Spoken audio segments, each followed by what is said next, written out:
The bill is passed. From the soil to the sand, Israel should be banned. You weren't straight about what happened initially. I was very straight. I was straight from the very beginning. Some Israel funding talk that has the political world buzzing. The indoctrination goes beyond the gender thing and now into global geopolitics. Jobob Bowman is still a clown. We'll maybe get to the Gavin Newsom stuff today. And a lot more on this episode of Daily Caller Live. Thanks so much for tuning in. My name is Jobob. Daily Caller Live starts right now. 2, 1. Here we go! Might be the only brown guy on earth named Jobob. That is actually their name, Jobob.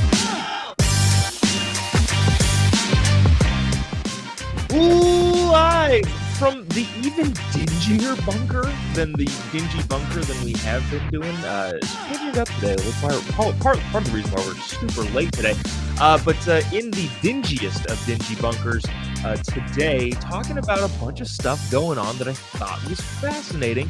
I apologize for being, half an hour late as we usually go on.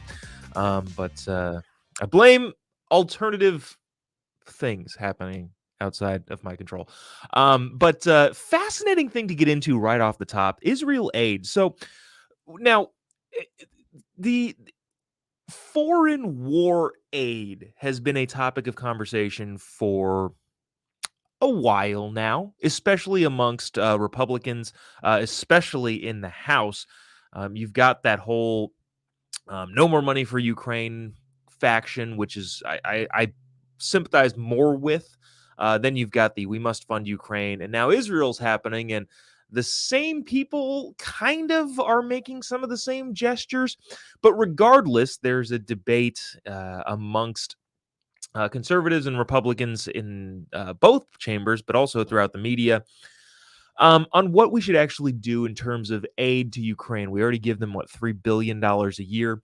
And yesterday, the House, led by Speaker Mike Johnson, passed a new AIDS package for emergency funding for Israel in the war against Hamas. I believe it was a $14 billion thing.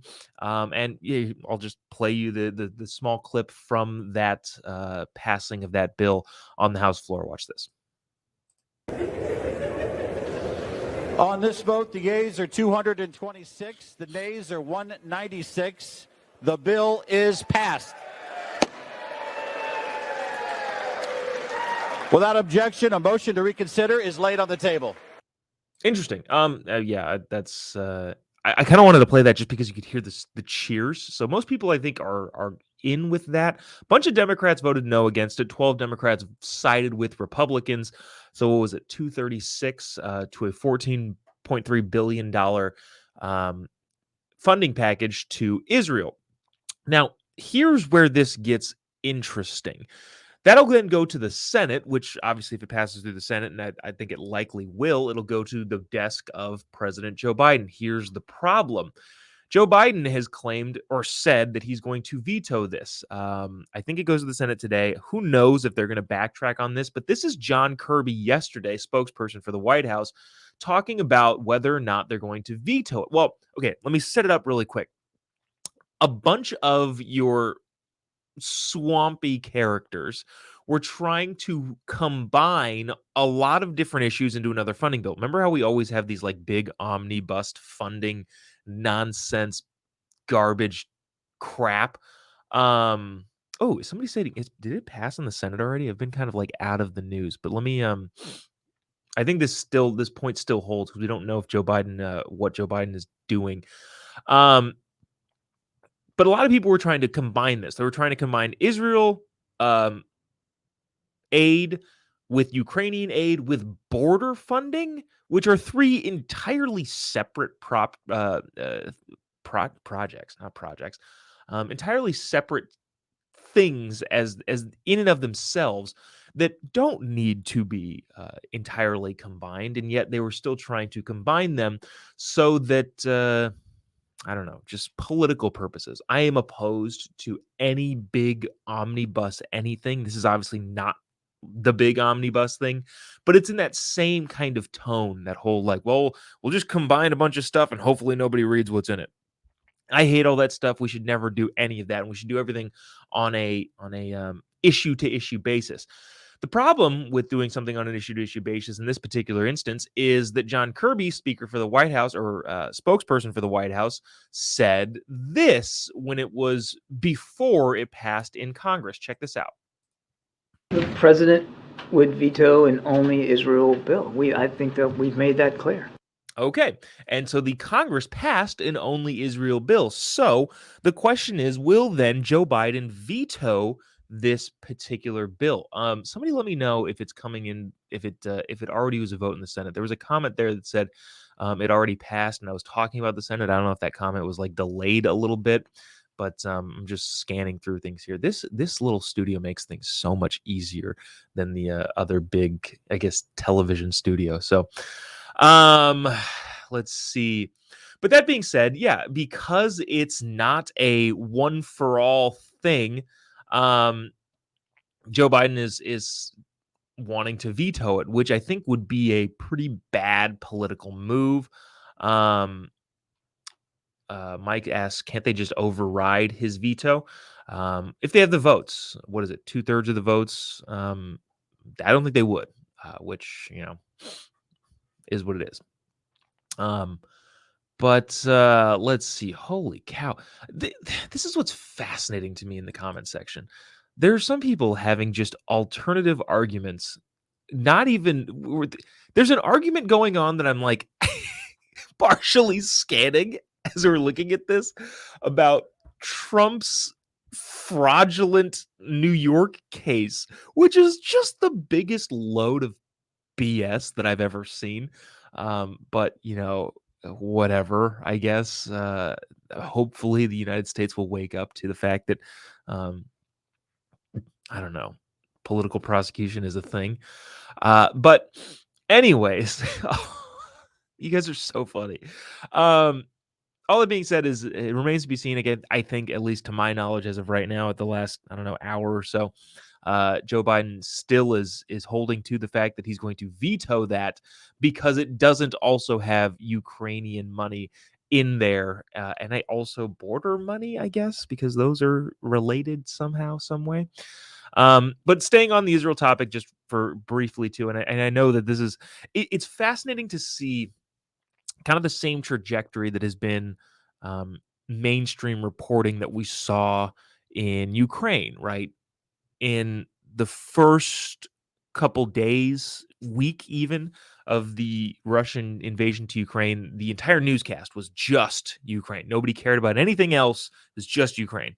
Then the next several weeks floated by, and the newscast would lead with Ukraine, and then now it's, geez, does anybody hear about it anymore, like at all?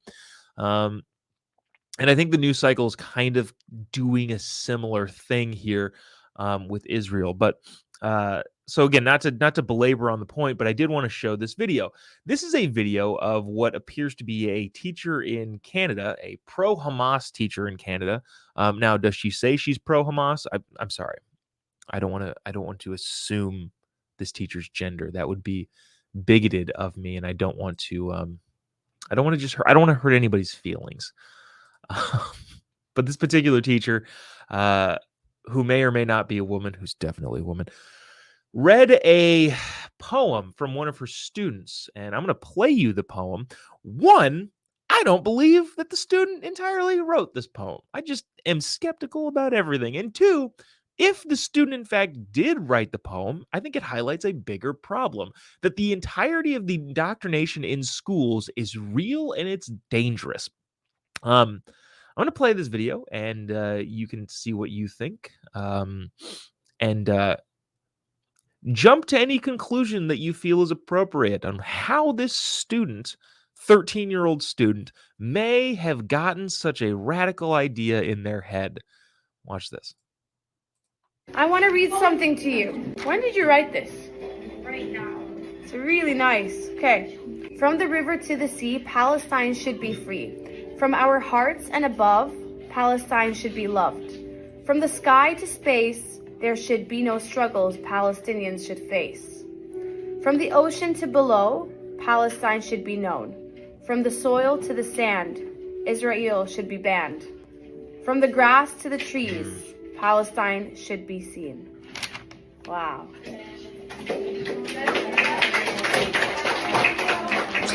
That was a really good poem. Yeah, great poem there. From the, what did you say? From the river to the sand, Israel should be banned. Okay, hey, we're just gonna applaud a 13-year-old calling for genocide. Great, good. There we go. I don't want to make light of the situation, but holy cow, we are in for it. I mean, you obviously have the gender stuff being indoctrinated in kids, but also, I guess, geopolitics and global war efforts. Also, we're just gonna pretend that kids and the way that they think about things are, I don't know, should be taken seriously in any way, shape, or form, which is an insane proposition, but we still do it. Let me see. Where should we go from here? Yeah, you know what? Well, let's go to this. I don't know. I've been putting off talking about Gavin for so long, but we're gonna talk about him today. But before we do that, I want to talk about the other side of the indoctrination going on in government schools. I believe that school is in Canada. If I if I were to believe the tweet that I saw from it, but the other indoctrinating stuff is this whole gender stuff, and I'm gonna play you this video that some they posted. It's a girl posted about going to Taco Bell, and well, I'll just play it for you. Now, I didn't censor any of this, so be careful of your, I don't know, your ears. Anyways, watch this. Disgusting. I just went through the Taco Bell drive-thru because I'm a whore for Taco Bell. And do you know how they greeted me? They said, "Hello, ma'am." And then after handing me my food, said, "Thank you, ma'am. Have a good day." Bitch, what about me says ma'am? I have a fucking red mullet.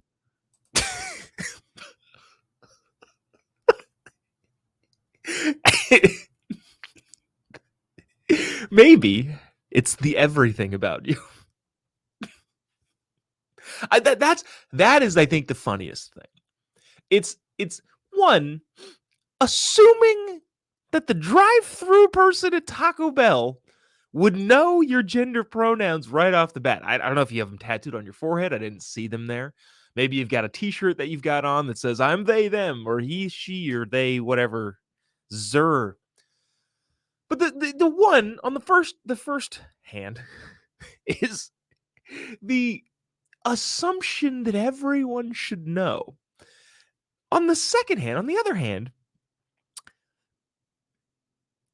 the hilarity of thinking what possible rationale could this other person have? What possible logic could they be using to come up with the fact that I am in fact a woman? I don't know. Maybe again, it's the everything about you. And then on the other hand, I have three hands now. On the third hand, to then post it to the internet and think that you're not going to get made fun of, is just, it's just hilarious. This comment's funny. Gloria says, "Oops." Okay, that was not what I was. Gloria, funny comment, not the what I was going for. I was meant to click. So the way that this, just so you guys, the way that the comments flow through, I have to like stop them because they kind of just keep going, and then I click on the wrong ones all the time. But Gloria said needs to look in her underwear and see what God decided. Yeah, that's how you find that out. But this is the one I meant to bring up. You never know. She could have identified as a bull, which is a funny comment because of the septum nose ring that bulls have. I don't know. Funny. Um, you guys are still going on. You're still going on about Trump and Hunter in the New York case in the comments section. Like, you guys want to like sidebar that and like put it in the, I don't know, a message. Anyways. All right, moving on to this. This is more serious fare because I don't know. Gavin is a presidential candidate, and that's why I talk about Gavin. There's a bunch of people in the comment section. Hold on, what was this? Keith from earlier said, "Gavin? Question mark. Why? Question mark. We can do without him."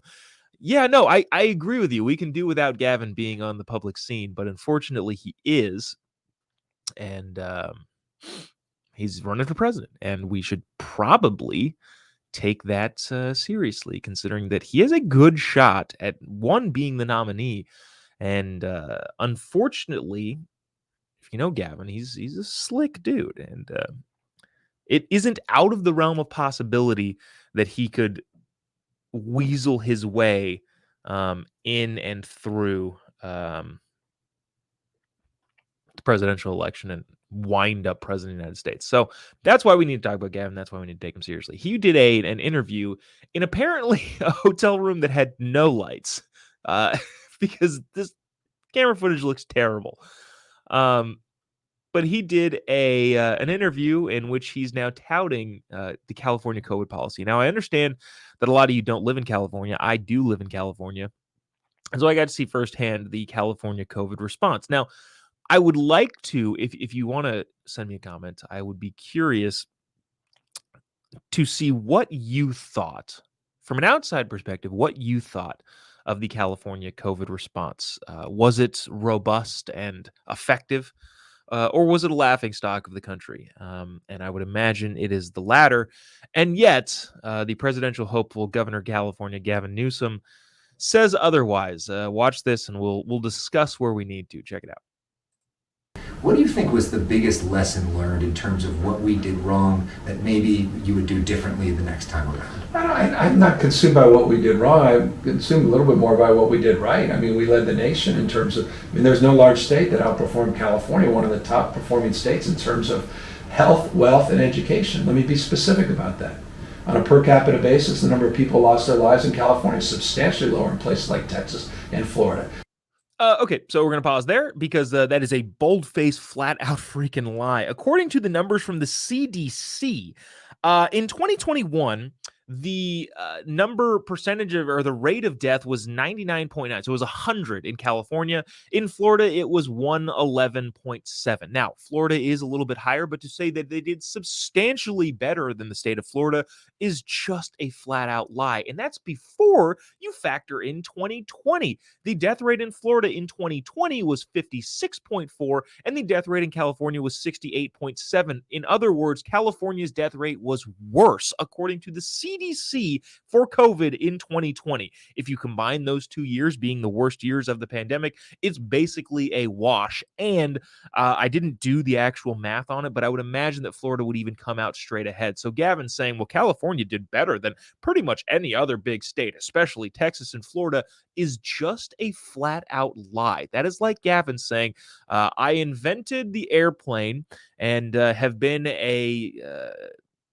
I don't know, SEAL Team 6 commander for the last 48 years.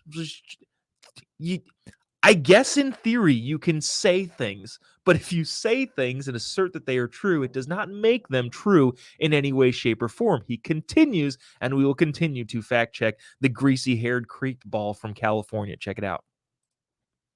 We outperformed in wealth. We contracted at a smaller rate in 2020. We expanded at a faster rate, our economy in 2021, and we had less learning loss. Okay, so to first comment on the economy component that he's talking about, in 2021, California's net out migration, because I don't necessarily think GDP matters all that much, especially with Democrats saying, well, the rich are getting richer. Yeah, that's what happened in California. But a lot of the people that build up the middle class in California bounced out of the state. In 2021, California's net out migration increased by 135%. That is not good, especially when those people are moving primarily, I think, for economic factors. Now, when he talks about education, I thought it's also interesting. The study, there's a study. I'm not going to go into. Well, there's a big study. I think it was the California Matters people that were putting this out. That go through a list of, and I'm not going to read this entire thing because it's expansive. The drops in math achievement in grade levels. Santa Ana Malibu Unified School District minus 0.2 grades. Irvine Unified minus 0.21, Newport Mesa minus 0.26, Huntington Beach minus 0.27, Orange Unified minus 0.38, Los Angeles Unified minus 0.46, Riverside minus 0.46, Santa Ana minus 0.45, Long Beach 0.4. You get the idea here. The almost all of the public government schools had a learning loss in math and reading, which are the only things that matter. I think they had a big jump in critical race theory, and the problem with that is good luck getting a job with your critical race theory skills. It only works for about 5 people, 2 of them being Ibram X. Kendi and Patrisse Cullors. So to say that California did better in the economy, especially when you account for people that build up the middle class and the long-term effects of that moving out of the state, not good. And 2, the grade learning loss among the state is disastrous. So just flat out freaking lies here. Last thing we go to Gavin continuing to go. We also acknowledge at the time we didn't know what we didn't know. And we're experts, we're geniuses. In hindsight, though, I'm not sure that we're as smart as we could be because we've never really done the kind of exercise of humility and accountability. Again, that's an anecdotal one where he says, at the time, well, we didn't know what we didn't know. Well, here's the thing. You and your people tended to be very, very sure of things that you quote unquote didn't know at the time. Remember, I will give some grace to that sentiment of like, yeah, we didn't know what we didn't know. The problem is you didn't act like you didn't know. I would have loved if Gavin Newsom or Dr. Fauci or any of these people, honestly, minus like Trump did this, but I wish all of those other we believe in science people came up with any sort of skepticism in their own ideas and beliefs. Gavin was very, very sure of himself when he shut down public schools, when he shut down cities around the state, and when he effectively shut down every part of the state except for the parts that operate his wineries. So to say, well, we didn't know what we didn't know. Yes, I agree with that, and I like that kind of messaging coming from politicians. However, that's not the messaging that you were portraying at the time. At the time, it was get a vaccine or you're going to kill grandma, or stay inside or you're going to kill the elderly, or whatever they were talking about. The idea that they didn't know what they didn't know is true, but that's not how they were acting. They were acting very, very sure of themselves. We all see the lawn signs out in front of somebody's house saying, we believe in science here. And if you don't, you're so totally wrong. The signs didn't say, we're going to be cautious, but we don't really know what's happening, as Gavin is pretending that it is. Now, last thing on Gavin before we wrap it up, I thought I saw this, and this is just the Newsoms cannot help but lie.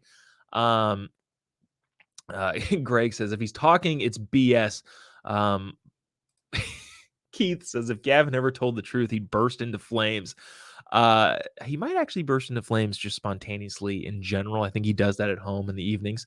But I wanted to play this because having some intimate knowledge, intimate is probably not the best term. Having some firsthand knowledge of the topic that they're discussing here. His wife, Jennifer Seibel Newsom, who isn't his first wife, who's Kimberly Guilfoyle, just FYI, in case you didn't know this, Gavin Newsom and Donald Trump Jr. are Eskimo brothers. Why did I need to say that? There's no reason to bring that up. But his wife went on the same show, different setting, to talk about Gavin at home, what he's like at home with the kids. And I tell you, it's just, they can't help but lie. This is insignificant. This doesn't mean anything, by the way. This is not meaningful in any way, shape, or form. So then you ask, well, why do you bring it up? Well, the reason I bring it up is because it's completely insignificant, and yet they still decided to not be truthful on it. Watch this. Thing. When the governor was on our show last year, he mentioned that you gave him the greatest gift. Here's what he said. My Father's Day gift, greatest gift ever. The best. I'm not even making this up. An outdoor pizza oven. Oh, wow. Unbelievable. Yeah. And I finally figured out I was buying frozen dough. No. Learn how to make your own dough. I'm the guy. It's a 4-hour hellish experience where you should just physically. So you're see literally there making fresh pizzas every Sunday? Because each one has to be done, and every one of the kids says, no, not that. So is that true? Is he really out there for 4 hours? Yes, no, when he does something, he does it with complete attention and intention. I don't care how long it's going to take until he gets it done. He is one of those guys. I'm always like, honey, it's a lot quicker and simpler if we just go buy the dough. Nope, I'm making my own dough. It's better. He has a blast. No, it's fun. It's fun. It's a good outlet for him. What's the best pizza he makes? Oh, I love when he puts arugula on top in the end and a little of that truffle oil. It's really good. Oh, well, that sounds good. It just on thing. All right. When the governor. Whoops. Why did that happen? Here's the thing. All of the things that they are claiming right there. Again, this doesn't matter. Whether or not Gavin Newsom makes pizza for his family does not matter. But I'm telling you, as a person with an outdoor pizza oven who makes dough routinely, the time in which Gavin says that it takes to do that is just factually inaccurate. And so then you get to the question of why? Why are you lying about it? Okay. Not to take you through a homemaking pizza process, which, by the way, everybody should have a pizza oven. It's the best thing ever. Making the dough, maybe, takes 10 minutes. Now, you got to let it rise, so there's that component, but that's like an overnight thing. That's not a 4-hour thing. You don't sit there and, I can't do anything until this dough rises. No, making dough is like 10 minutes, especially if you're making it for your family of 6 or whatever, how many kids he has. Second, if you have an outdoor pizza oven, the process is so much quicker than a regular conventional oven. If he was saying I made it in my conventional oven, I'd be like, okay, you got to pop that thing in for what, 20 minutes, 15 minutes? Frozen dough is more difficult to get than making your own dough. Again, I'm not trying to belabor a point that doesn't matter. I'm trying to point out the fact that they even lie about things that doesn't matter. If you have an outdoor pizza oven, chances are that oven gets to about 900 to 1,000 degrees, which is hot. You know how long it takes to cook a pizza? Not 20 minutes. If you were making 6 pizzas at 20 to 30 minutes a piece, if you want to account for all of that stuff, yeah, okay, 4 hours makes sense, but that's in your conventional oven. If you're making 12-inch pizzas in an outdoor pizza oven that gets to 1,000 degrees, which I would imagine his does, in other words, what's the point of buying an outdoor pizza oven if it doesn't heat it up fast? It takes about 45 to 60 seconds to cook that pizza thoroughly. So we've got 10 minutes for the dough. Let's call it, let's say 5 minutes to assemble each pizza. And then you got a minute to, and that's generous, by the way. I think it takes less than that. And then you've got the 60 seconds that it takes to cook the pizza. If the man makes 10 pizzas at that rate of time, maybe take you an hour and a half. And he doesn't need 10 pizzas. He's not making 10 pizzas. My point is, if there's no reason to exaggerate or lie about something, why do it? What benefit does it give you? Unless you're the type of person that cannot tell the truth under any circumstance, which I think Gavin probably is. And same with George Santos. I don't know why he came in for kicking, but I don't know.